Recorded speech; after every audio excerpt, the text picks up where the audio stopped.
आइए सुनते हैं आज की कहानी जिद्दी पत्नी। बगदाद शहर में एक जादूगर रहता था। वो बड़ा अमीर था। उसके घर किसी भी बात की कोई कमी न थी। जादूगर को एक बहुत खास जादू आता था।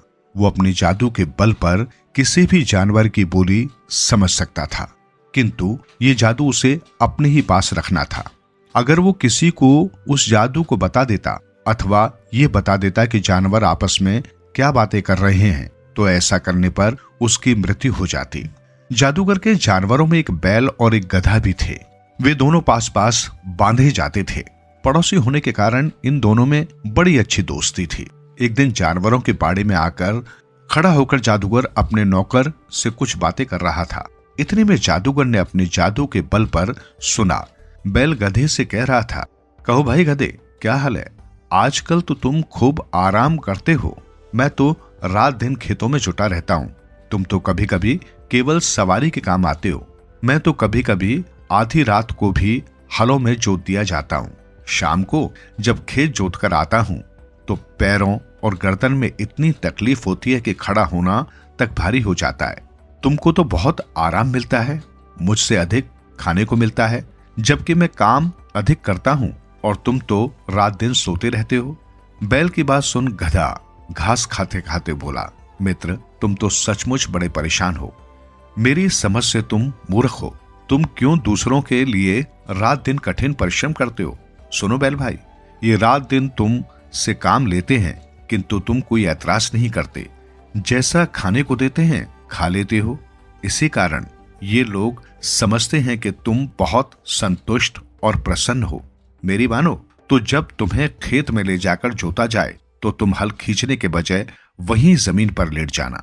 अगर तुम्हें खूब पीटा जाए तब भी वहां से न उठना। शाम को जब तुम्हें खाना दिया जाए तो उसे बिल्कुल मत खाना, बल्कि सूंघ कर पीछे हट जाना। जादूगर के नौकर समझेंगे कि तुम बीमार हो। इस प्रकार तुम्हें कुछ दिन आराम मिल जाएगा। बैल ने जब गधे की बात सुनी तो वो बड़ा प्रसन्न हुआ। जादूगर ने उसकी सारी बातें अपने जादू के बल पर सुन ली थी। अगले दिन जब उसे खेतों पर ले जाया गया तो उसने बिल्कुल वैसा ही किया जैसा गधे ने कहा था। नौकरों ने समझा बैल सचमुच बीमार हो गया है। वे दौड़े दौड़े जादूगर के पास गए। जादूगर तो पहले से ही सब कुछ जानता था। उसने अपने नौकरों को आदेश दिया कि तुम गधे को ले जाकर हल में जोतो और सारा काम करवाओ। नौकर गधे को खींचते हुए खेत में ले आए और हल में जोत दिया। उससे खूब काम लिया गया और जरा सा ढीला पड़ने पर खूब मारा पीटा गया। इधर बैल बड़े मजे से सारा दिन सोता रहा। उसे बढ़िया खाने को दिया गया तथा खूब सेवा की गई, जिससे वो जल्दी ठीक हो जाए। इस आराम के लिए वो सारा दिन गधे को धन्यवाद देता रहा। उधर गधा लंगड़ाता हुआ शाम को वापस आया तो बैल उसका धन्यवाद करते हुए बोला, बड़ी लंबी उम्र है तुम्हारी भैया। तुम्हारे कारण मैं आज दिन भर खूब मजे में रहा। इधर गधा सोच रहा था कि अगर कुछ दिन मैं इसी प्रकार और हल जोतता रहा तो मैं मर ही जाऊंगा। बैल को सीख देखकर तो मैंने खुद अपने ही पैर पर कुल्हाड़ी मार ली। अब मुझे कुछ ऐसा करना चाहिए जिससे ये वापस काम पर जा सके। उसी दिन जादूगर चांदनी रात में अपनी पत्नी के साथ छत पर बैठा था। उसके दिमाग में विचार आया कि देखूं जरा बैल और गधे में क्या खिचड़ी पक रही है। इसलिए वो ध्यान से कान लगाकर नीचे हो रही उनकी बातचीत सुनने लगा। गधा बैल से कह रहा था, सुनो मित्र, अब ऐसा मत करना। आज मैंने मालिक को नौकरों से कहते सुना है कि बैल अब बीमार पड़ गया है। ये हमारे किसी काम का नहीं रह गया। अगर ये सुबह तक ठीक न होने पाए तो इसे कसाई को दे आना। वो इसे मारकर खाल उतार लेगा, चमड़े का थैला बन जाएगा, कुछ पैसे हाथ आ जाएंगे। मेरी मानो तो तुम कल से ही अपने काम पर फिर से लग जाओ। जादूगर जादू के बल पर छत पर बैठा सब सुन रहा था। गधे की चालाकी पर उसे हंसी आई। हंसते हंसते उसके पेट में बल पड़ गए, किंतु उसकी हंसी न रुकी। उसकी बीवी बोली, क्या बात है, तुम इतना क्यों हंस रहे हो? जादूगर बोला, मुझे गधा तथा बैल की बातचीत पर हंसी आ रही है, परंतु मैं तुम्हें उनकी बातचीत नहीं बता सकता। बीवी बोली, नहीं, तुम्हें बताना होगा कि तुम किस बात पर हंस रहे हो। मैंने कहा ना, मैं तुम्हें नहीं बता सकता, वरना मेरी मौत हो जाएगी। तुम झूठ बोल रहे हो। तुम मुझे बताना नहीं चाहते। अगर तुमने नहीं बताया कि तुम किस बात पर हंस रहे थे तो मैं अभी तुम्हें छोड़कर चली जाऊंगी और फिर कभी नहीं आऊंगी। ये कहकर वो एक कोने में बैठकर रोने लगी। जादूगर बोला, तुम तो जानती हो कि मुझे ऐसा जादू आता है जिससे मैं जानवरों तथा चिड़ियों की बोली सुन लेता हूं, लेकिन अगर वो बात मैं किसी और को बता दूं तो मेरी मौत हो जाएगी। लेकिन उसकी बीवी न मानी और अपनी जिद पर अड़ी रही। जादूगर अपनी बीवी को बड़ा प्यार करता था। हार कर उसने उसे बात बताने का फैसला किया, लेकिन चूंकि उसे पता था कि इसके बाद वो मर जाएगा, इसलिए उसने अपने सभी सगे संबंधी रिश्तेदारों को बुलवा भेजा और शहर काशी को वसीयत तैयार करने को कहा। जब सभी रिश्तेदार आ गए तो जादूगर ने उन्हें सारी बात बताई। सभी रिश्तेदारों ने भी उसकी पत्नी को समझाने की कोशिश की, लेकिन वो अपनी जिद पर अड़ी रही।